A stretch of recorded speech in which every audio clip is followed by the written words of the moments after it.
This show is strictly for educational purposes. The opinions expressed on the show are personal to the individuals appearing in the show and not those of Thinking Tree Ecoholics Private Limited. The show is not intended to offend or defame any individual, entity, caste, community, race, or religion, or to denigrate any institution, person, living or dead. Listener discretion is strongly advised. Hello and welcome to Ecoholics Thinking Tree series. Today we have with us Dr. Kanhaiya Ahuja. He is currently working as a professor in School of Economics Devi Ahilya University, Indore, Madhya Pradesh. He has been teaching economics students, post-graduation level and other PhD candidates since last 25 years. He is currently a president of Madhya Pradesh Economic Association. Welcome sir, welcome to our show. Thank you so much, Sachin. Sanat. Thank you so much. Today we'll discuss about Indian economic development since independence. Since we all are aware that India achieved its independence in the year 1947, till then we can say we have tried a lot of models, different strategies, policies in order to achieve the desired economic growth rate. But since 1991, Indian economy changed structurally. In the year 2020, we are struggling with the problem of COVID, and the economy is in downward spiral. In order to know more, today we are discussing about the same Indian economic fundamental in relation with the current economic aspect. To begin with, sir, my first question is a slowdown of this magnitude presented by this pandemic will have enormous human consequences. By some estimates, the loss of 3 months' income would leave nearly half of the country's population mired in poverty, reversing all the gains made since economy was liberalized in the year 1990s. What are your views on this? First of all, thank you so much, Sanat, for inviting me on this occasion and to share my views. COVID-19, if you look at the COVID-19 is, it's a kind of a pandemic which is beyond, a national boundary, beyond caste, color, religion. It has affected all, even the small countries, big countries, poor countries, developed countries, underdeveloped countries. It has affected all. And what we could say is that, even the most advanced countries in the world, UK, America, Italy, Spain, some of the most advanced countries in the world are also badly affected. And so we can say that, this pandemic is having a social impact, economic impact, as well as it is also affecting all of us politically. Now, thing comes, even in India, if you look at the composition of, those people who have suffered, it has again gone beyond. You cannot say that it has only affected the rich people. It has affected poor people. It has affected rich people. It has gone beyond gender also. Man, woman, both are badly affected. Even you can say that urban areas are highly affected, but the rural areas to a certain extent are still saved. So this is the scenario in when we talk about COVID-19. Now, it has changed a lot of things. It has changed the way we think. It has changed the way we earn. It has changed the people in India used to save. It has changed the way people used to work. It has changed us culturally. It has changed us economically. It has changed our viewpoints. It is changing, even the work culture is going to change once we come to the normal after COVID. Things are changing, and things are changing drastically. We could see its impact all around. Now, when we talk about economic impact, we can see that most of the economic activities has come to halt. you know uh, Industries are closed, fine. uh, uh, Even the MSME sector, which used to contribute around 35 to 40% in our GDP, even that has come to halt. People are at home. Manufacturing has been stopped during the lockdown period. Now, definitely the lockdown has been eased out, so people have started working again, but it will take longer time to settle down the things. So things has gone really bad over the last couple of months. And how, when we talk about economy, what is the circular flow of economy? Industry would produce some productive products, and household will get its return. So if circular flow of money has not been working properly, so it means there are either the supply bottlenecks or the demand bottlenecks. But this pandemic has shown us a different kind of a thing. This pandemic is having not only the supply bottlenecks, but at the same time the demand bottlenecks. Earlier economy would have demand bottlenecks, and RBI and the government would try to push things in the economy, would try to either ease down the interest rates so that the demand could be pushed back. But this is a different kind of a pandemic where the supply bottlenecks are also there because industries are closed, and demand bottlenecks because people are not working, people are not earning anything. Their earning capacity has come to a halt for time being. So even the demand bottlenecks are also playing its own role. So this is a pandemic which has make our economic system almost at hold over the last couple of months. And especially when we talk about poverty, you mentioned the poverty. I don't know, some of the estimates in International Labor Organization says that around 400 million people in India would be pushed into deep poverty. 400 million people would be pushed, and this figure could go up to 600 million people in India would be pushed into deep poverty. And unemployment, one of the important factor one of the important sector which has been badly hit is the employment. Around 8 to 12 crore people, what are the estimates which are coming through different reports? Around 8 to 10 crore of people are becoming jobless, and most of these people belong to unorganized sector. One of the important part, and when we look at the structural composition of our workforce, 90% of our workforce is engaged in informal sector. Informal sector contributes 90% of our workforce, and out of that, if 8 to 10 crore of people are becoming jobless, so this is a big question mark. This COVID-19 has badly hit the informal sector, and most of the workers who has lost their jobs, if you look at the composition, most of the workers who have lost their jobs are basically from informal sector. So informal sector has been badly hit. Now, what has been the suffering of this informal sector? The people don't have food, people didn't have water, people didn't have transportation to travel, people didn't have resources to manage. Even though you'll be surprised that some of the workers in informal sector were working for 17-18 years, and COVID-19 had made them, so vulnerable that they didn't have income to suffice even for a day or 2 days. Even they didn't have money in their pockets for even a week time. So that is a kind of a scenario which India has seen during COVID-19. It has affected poverty, it has affected poor, it has badly affected the informal sector. Now, if you look at the poverty, you mentioned poverty. I slightly disagree that, in 1991, we had a lot of gains from economic reforms, and those gains are going to be, vanished. If you look at economic reforms were basically, if you look at the structure of economic reforms in India, you'll find that most of the economic reforms, though poverty has come down. At the time of independence, we are 80% poor, below 80% of our population was below poverty line. But current figure in 2017 is 21.26 or 21, around 21%. The poverty has declined, but even after economic reforms, we could feel that disparities have enhanced. 70% of our assets are lying in the hands of top 10% of people.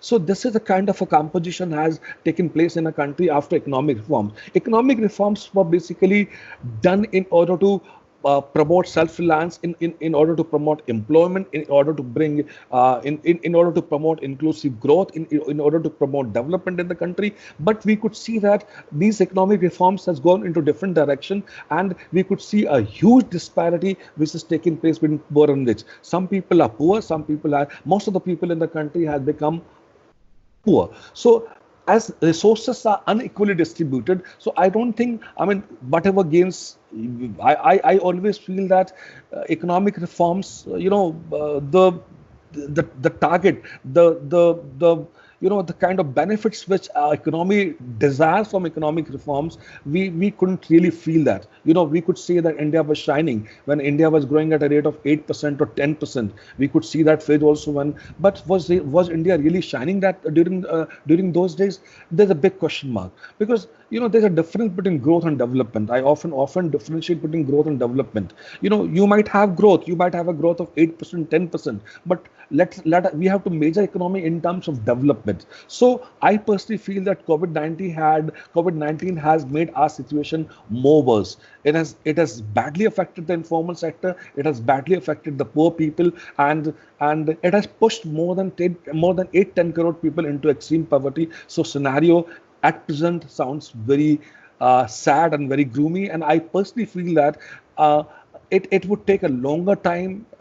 It is not a kind of a pandemic. It is not a kind of a scenario which is going to, you cannot overcome supply bottlenecks and demand bottlenecks in a short run. The as industries have been closed for 3 months, the people are working, people are sitting at home. There's no demand. I mean, they are not earning anything. So I think it will take longer time to create demand. It will take longer time to regularize the supply chain management, supply bottlenecks. One more thing. People are expecting the workers who has gone back to their villages. People were saying that they'll not come back. They'll come back. I'm not saying they'll not come back. They'll come back. But that would take little longer time, and it would take little longer time even for the supply bottlenecks to recover. Yes, indeed. In fact, when talking about India, economists argue that COVID struck an economy with pre-existing ailments. Figures released by national statisticians at the end of the May say that even before the pandemic properly hit India in the financial year ending March 2020, GDP only grew at 4.2%. The sequence of quarterly GDP growth numbers leading up to the points tell the clear story, like from 7% to 6.2, 5.6, then 4.4 and 3.1. In the quarter ended with the lockdown. What are your views? Like, it was previously going into a downward spiral. What are your views? How we can recover that? Look, if you look at the current scenario, our exports are decreasing. What we are estimating right now is that exports are going to fall by 10 to 15%. And if you look at the sectoral composition of Indian economy, most of the sectors, you talk about MSME has been badly hit. We all know that. Hospitality industry, we all know that hospitality industry is badly hit. Even transportation, we could feel that transportation has gone through a very, very bad phase. Tourism industry is also something, we all feel that it's badly hit. And another important, electronic and pharma industry. Electronic industry and pharma industries are those two industries which heavily depend upon China for its imports. I mean, in 40% of our imports in electronic industry come from China. Even in the pharma industry, we get more than 30%, more than 35% of imports come from China. So these are the two industries which are also badly hit. So even textile industry, we depend heavily on other countries for our imports.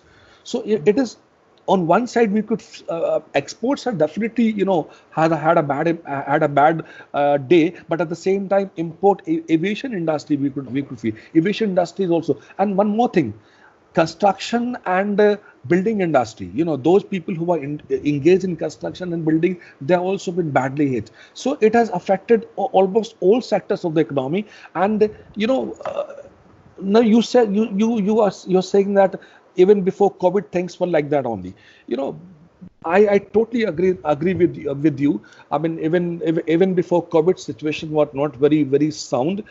Even MSME was not working to its full potential. Industries were not performing well. If you look at the contribution of industry in our total GDP, that was shrinking. Agriculture sector was shrinking, though we are very comfortable in terms of agriculture food production. But agriculture sector has its own problem in terms of agriculture infrastructure. We are still struggling. India is struggling to provide to have good agriculture infrastructure. So even agriculture was struggling, industry was struggling, MSME sector was struggling, and informal sector, which contributes. I always feel that this has been a biggest mistake of economic reforms, that they have not paid attention to informal sector and agriculture.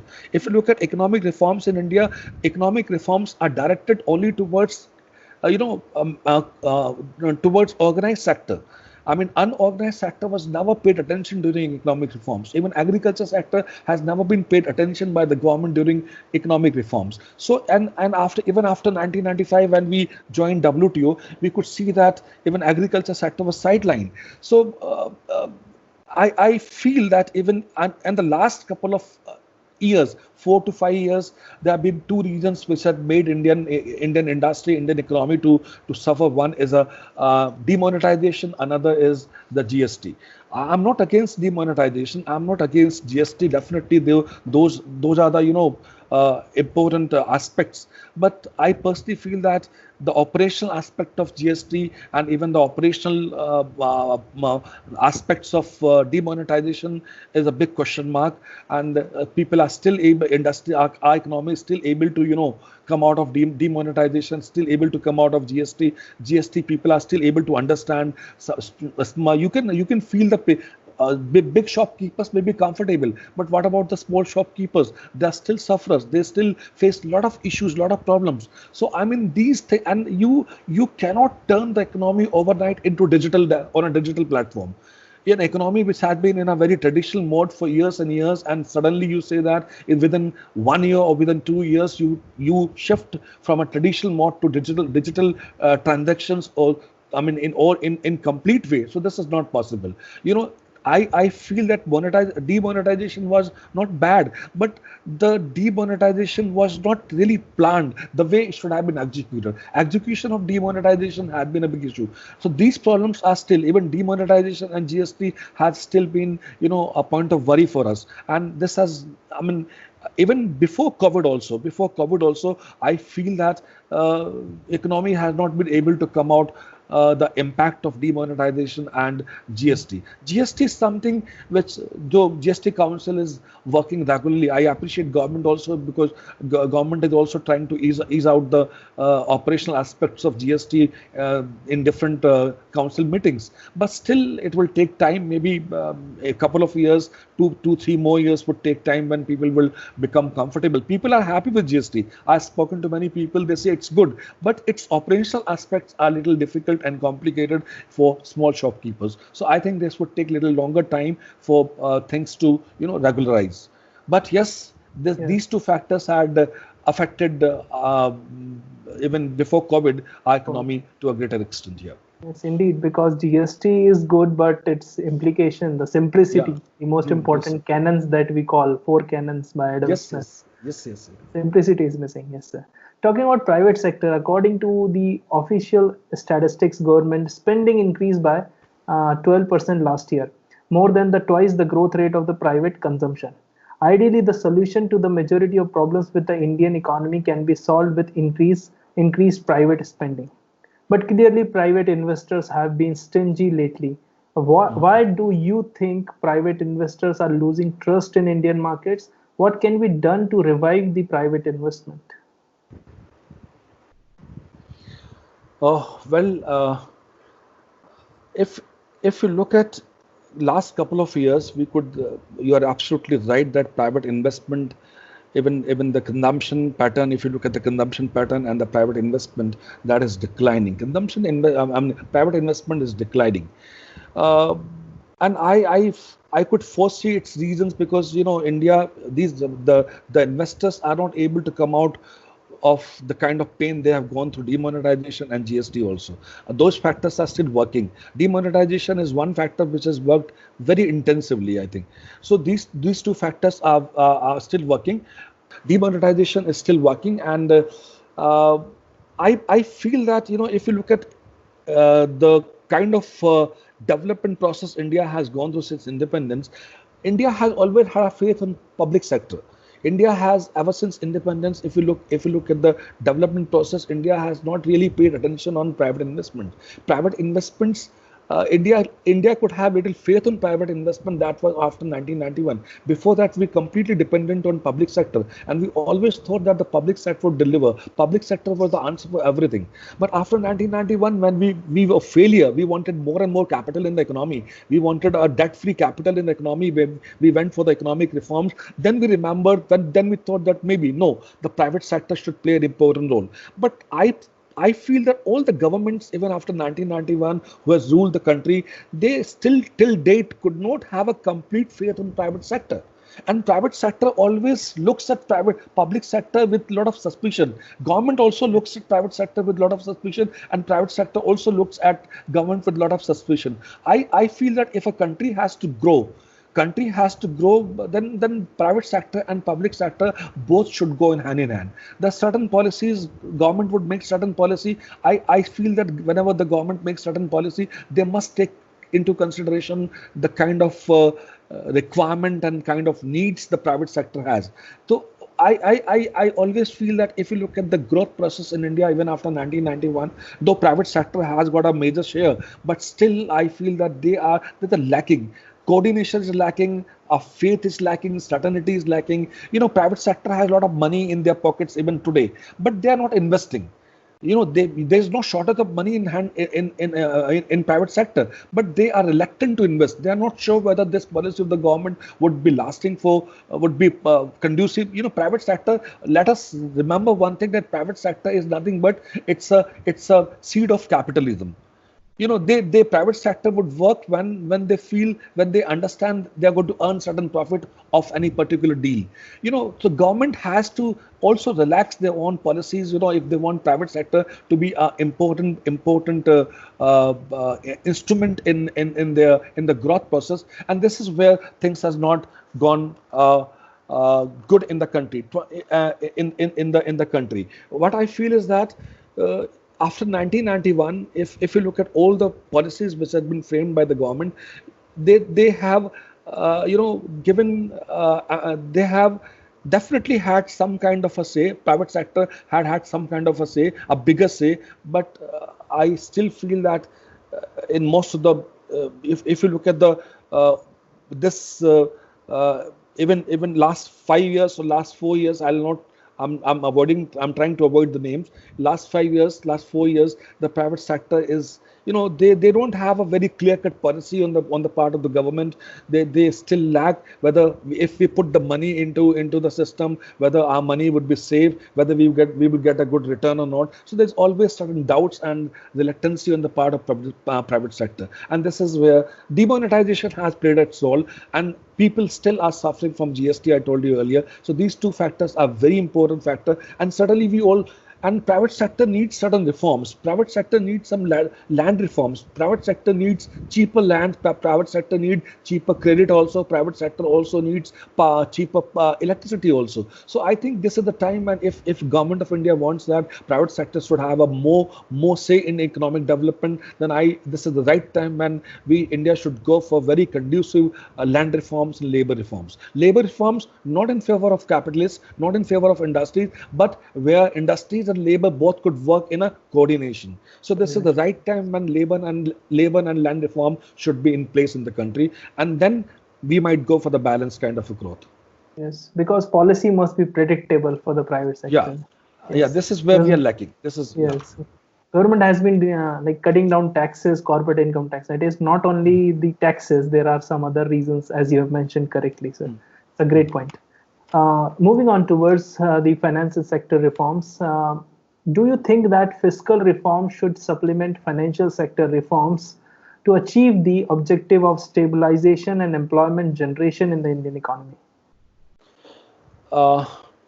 Rather, I would say that they both go hand in hand. You cannot say that fiscal reform should supplement monetary reforms. Rather, I personally feel that they should work in integration.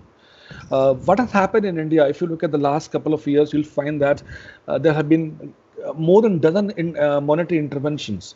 I mean, in order to control inflation, RBI had made around 12, 13 times they had made amendments in the repo rate over the last 2-3 years, if you observe it very closely. Yes. And I personally feel that if you want to regularize, if you wish that economy should work in a proper way, then monetary interventions and fiscal interventions should work in hand. It is not only the monetary policy interventions which are going to suffice, which are going to overcome the problems of economy. I feel that fiscal intervention as well as monetary intervention, they should complement each other. And I mean, if you look at the current package of government of India, which they have recently announced 20 lakh crore package, and that was followed with immediately within a week or 10 days, there was a RBI announced some 45 points cut in repo rate. So that is the kind of intervention which was required. Fiscal reforms are very important. I mean, we feel that if you look at the fiscal reforms, I mean, I feel that there has to be, if we often say that India is a country where the tax GDP rate is very low, but this is the right time if India, if we wants to, regularize the things, then this is the right time for where the government should have increased, should cut down the taxes. And if the government I feel that if the government cut down the taxes, this would enhance the tax GDP ratio. So Yes. in order, tax GDP ratio, we always blame the system that in India people don't pay the taxes. But this tax GDP ratio could be improved if more and more people are brought into the tax regime. And for that, taxes must be cut down.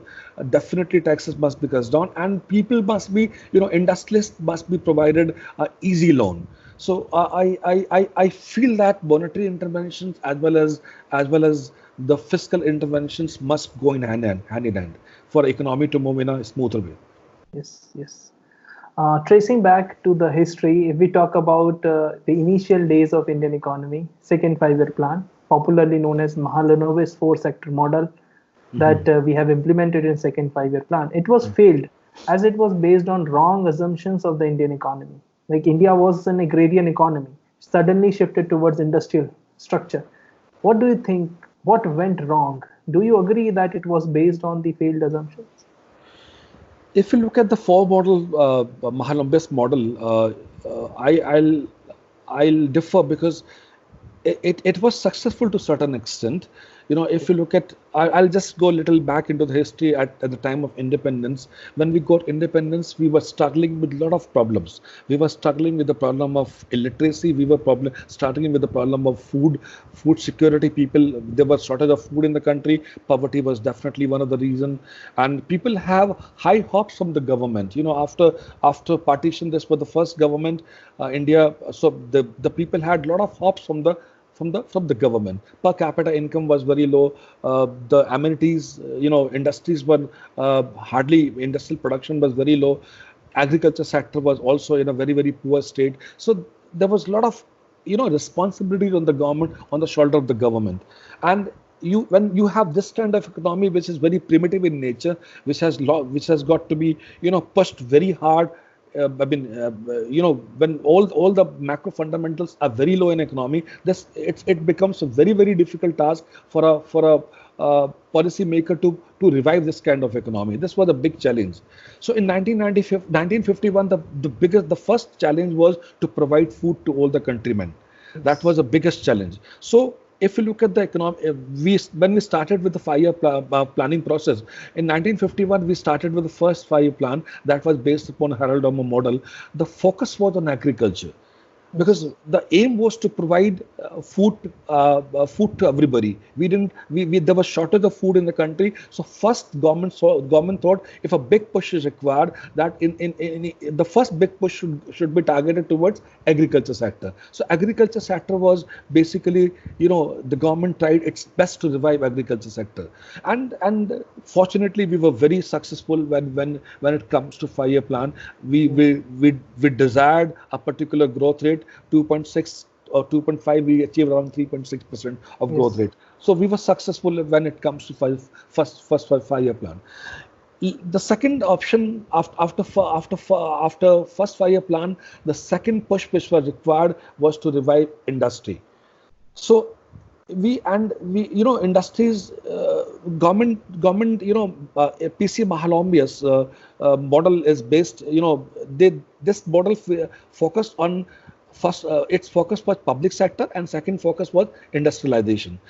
and it basically emphasized upon major industries in the country. 6 or 7 major industries. Coal was there, thermal power was there, and then Tata steel plants and Bhilai, and some plants were established in Bhilai, Bhagalpur, something. So Rourkela, yes. Rourkela. So government has emphasized upon major industries, heavy industries. The fault is that government, in order to revive in order to revive industries, they have focused on major industries. Some of the smaller industries, government paid attention on capital goods. Government Yes. didn't pay attention on consumer goods. Consumer goods were left, unattended kind of a thing. The whole concentration was on capital goods, and all these 6 industries were basically industries which were making capital goods. So focus was more on these capital goods, and we could not and it is not a blame, it is not a shortcoming. 5 years is a very, very small time, very, very meager time for a system to revive, for an industry to to regularize things. We paid attention on this heavy industries, though we could not really pay attention on the small scale and marginal industry. MSME sector was not really taken care of during second 5-year plans to the same extent as we paid attention on the heavy industry. So this is an area you can criticize, but it has also been criticized for the reason that, as we had heavily dependent on the heavy industries, there were a lot of imports. In order to provide, in order to revive these industries, in order to push money into these industries, we require a lot of capital investments, and that investment, in order to we borrowed a lot of funds from abroad, and we heavily dependent on imports. A lot of imports during second 5-year plan increased a lot, and as imports increase a lot, if you remember third 5-year plan, if you go into the third 5-year plan, we have to devalue our currency twice in third 5-year plan. There were some other reasons that we had conflicts with Pakistan and China later on. So that was a different reason. But as our dependency on imports rised very, very heavily by the end of the second year 5-year plan, and there was a balance of payment was also become worsened during second year 5-year plan. There was a crunch of capital, there was crunch of foreign exchange also. So these are the areas where Mahalanobis model is criticized. But if you look at the macro perspective, fine, if you are engaged into industrialization, definitely you will require capital. If we don't have capital, we are a poor country, and if we don't have a capital, we are definitely going to borrow from abroad. So definitely we borrowed from abroad, and that is how we channelize our industries. So fine, that is how the things must have been done. It means the mixed result that we have actually experienced. Yes. But you cannot say that second 5-year plan failed. It didn't fail completely. Yes. Okay. The main issue is, sir, if we see 2020 currently, in the 2020, if we have taken certain lessons from second 5-year plan, now we are again moving towards industrialization, make in India, investing heavily in manufacturing. How do you see the future of Indian manufacturing sector? Oh, government has to pay a lot of attention. I mean, this industries, if you look at even the current scenario, the share of industry in the total GDP is very low. I mean, it's very low, around 19%. 26%. 26%. 14-15% is agriculture. It's 27, 28%. So this is very, very low. I mean, I feel that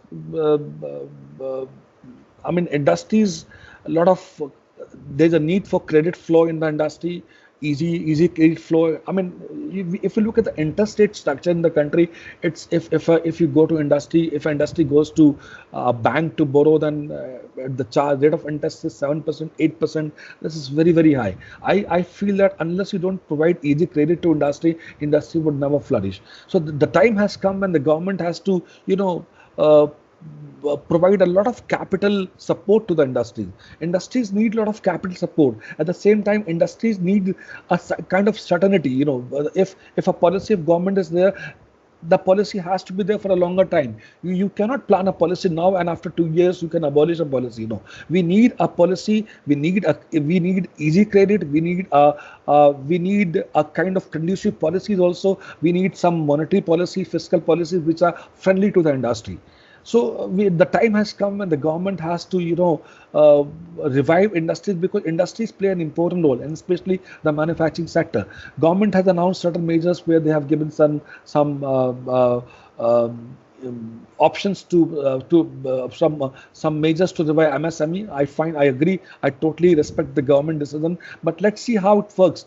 Now, another factor, which plays an important role in reviving the economy is the banking sector. How a banking sector behaves, because banking sector plays the role of resource mobilization. Industries need money and the banks provide them the money. But what is happening over the last 4-5 years, you will observe that banking sector is also, in certain kind of dilemma.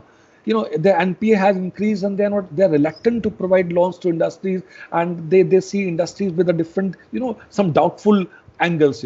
I feel that the banking has to be also very conducive to the industries. Banking has to be, very friendly with the industries, and unless the industries don't get an easy loan and ample amount of loan from industry, from the banking sector, from from financial institutions, I think it will be very, very hard for industries to revive. So I feel that the time has come when the government must, industries don't need. I mean, if you look at the industries don't need anything from the bank, from the government. Industries need some kind of a conducive policy, some kind of a long-term policies, and easy credit. Industries are, industries are, if you look at the Indian industries over the last year, they're self-sufficient. They can manage themselves. They need some, lesser government intervention in their working. So easy credit and ample amount of credit, availability of credit through banks would help them to grow further. And in addition to change in the behavior, as you have said. Yes, absolutely. Yeah. It was a wonderful session with you, sir, and thank you for coming to our show, and it was my pleasure. At last, if you could express few words for the encouragement of Ecoholics. Oh, Ecoholics is doing great. You are doing great, Sanath. Thank you, sir. I've seen the way, till now, what we could feel is that the classroom teaching where the students come and the teachers teach them. But with advancement of technology, the way things are changing now, online teaching, online lectures, online material, study material, e-contents has become a very, very important part of our day-to-day life. And I've seen some of your study material, the way you have developed microeconomics, econometrics, mathematical economics, and some of the you also have developed the study material for UPSC student, and though even UGC NET program students. So this is a remarkable contribution, and that material I have personally gone through that is of a very high standard. So and at the same time you're also conducting live YouTube lectures, so that also makes student to understand things. If somehow some days you miss the lecture, so you can anytime log into YouTube or your application. You also launched an application, Ecoholics. So, and this Thinking Tree is a wonderful platform, and I was personally very, very impressed when I log into your application, and when I went into your application, and when I looked at your material, study material. So I personally feel it's a wonderful platform, and it's a great contribution and it is not a contribution which is going to only help the students, even the academician, even the researchers. They can also associate with your this Ecoholics, and they can also get benefits of your material, your e-lectures, and your YouTube lectures. So it's a wonderful contribution. And secondly, the kind of resource persons you bring every time. I've seen the top boss people are coming, and you are interacting with them, you're talking to them. So it's a great, and I have all very high regards for you, and I personally wish you all the best for your future endeavors. Thank you so much, sir. Your wonderful words. Thank you so much. Thank you so much. My pleasure to come on to our show. Thank you.